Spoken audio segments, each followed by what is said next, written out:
சின்ன பொண்ணு, ஒரு 8 9 வயசு இருக்கும்.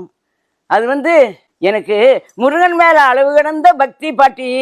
எங்கள் வீட்டில் நான் ஒருத்தருக்கு உடம்பு சரியில்லை, நான் ஒரு வேண்டுதல் பண்ணிட்டு இருக்கேன், அது என்ன வேண்டுதல் பண்ணலாம் அப்படின்னு பாட்டி நீ சொன்னால் எனக்கு சந்தோஷம், நான் அதை ஏற்றுக்கிறேன் பாட்டி அப்படின்னு ஒரு இஸ்லாமிய குழந்தை அப்படி வந்து என்னை கேட்டுது.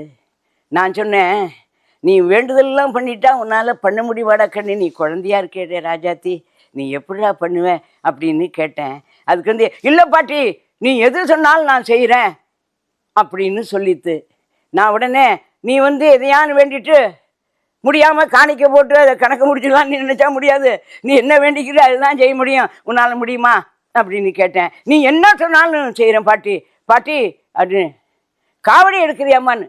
பாட்டினா எனக்கு அது ரொம்ப பிடிக்கும், எனக்கு எல்லாரும் எடுத்துகிட்டு போகும்போது நானும் காவடி எடுக்க மாட்டோமா, காவடி அப்படி எனக்கு ரொம்ப பிடிக்கும், நீங்கள் சொன்னது ரொம்ப ரொம்ப நன்றி பாட்டி, நான் காவடியே எடுக்கிறேன் பாட்டி அப்படின்னுது. நான் சொன்னேன், நீ காவடி எடுக்கிறதுன்னு ஆசைப்படுறதுலாம் சரிதான்டா கண்ணு, நீ குழந்தையா இருக்கியே, நீ காவடி உன்னால் எடுக்க முடியுமா அப்படின்னேன். ஆனால் அது சொல்லித்து நான் எடுக்கிறேன் பாட்டி காவடி அப்படின்னுது.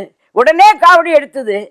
உடனே ஓடி வந்து கொஞ்ச நாள் கழிச்சு ஓடி வந்து, பாட்டி உன்னை தான் தேடின்னு இருக்கேன், நீ எங்கே இருக்க அப்படின்னு. ஏமா என்னடா கண்ணு, காவடி எடுத்துட்டே ரொம்ப சந்தோஷம் நான் பார்த்தேன் அப்படின்னேன். பாட்டி காவடி எடுத்ததில்லை, எங்கள் அம்மாவுக்கு வீட்டில் இருக்க எல்லாருக்கும் பூர்ண குணம் அடைஞ்சுடுத்துன்னு சொல்லிட்டு. அடாடா, அந்த காவடியோட பெருமை, எதை செஞ்சாலும் முருகன் எதை வேண்டினாலும் அவன் உடனே நடத்தி கொடுப்பான். அது நான் சொல்ல வேண்டாம், எல்லாருக்குமே தெரியும்.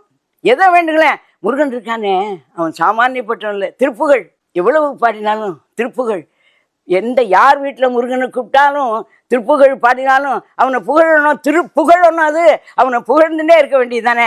அப்போ யார் திருப்புகழ் நிறையா வீட்டில் பாடினாலும் அது நிறையா எல்லார் வீட்லேயும் முருகன் நடமாடிகிட்டே இருப்பான்னு ஒரு ஐதீகம் சொல்கிறது, அது உண்மை.